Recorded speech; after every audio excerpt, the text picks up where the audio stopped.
Good evening, friends and comrades. By the way, my name is Daniel. I'm part of the collective Ayotzi'68. I just gonna bring a solidarity message on behalf of the collective.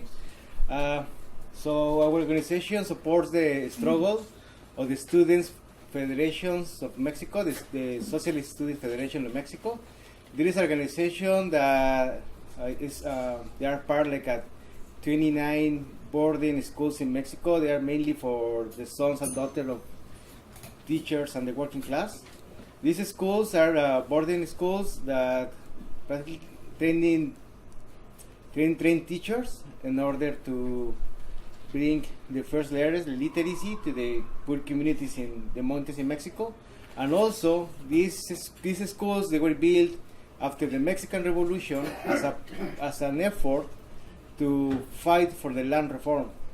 So basically, it's a way to train the peasants about how to treat the land, how to work on the land, so they can own the land.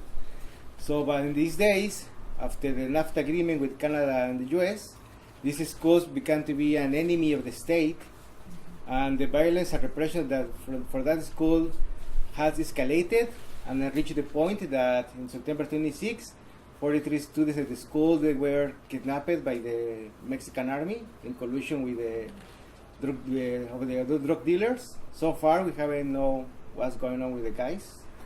People believe like they were kept in the military base close to the school. These students came from the Ayotzinapa rural normal school.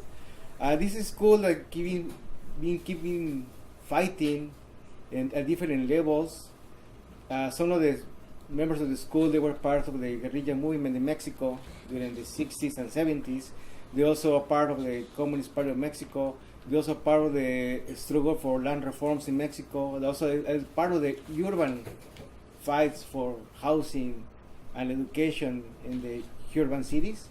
So they were very successful fighting that. They were stopping a dam that they tried to basically occupy one of the best lands there in Mexico just to generate electricity for the tourism. They also they have been stopping some mining projects developed by Canadian companies. One of them has office here, it's called Corp.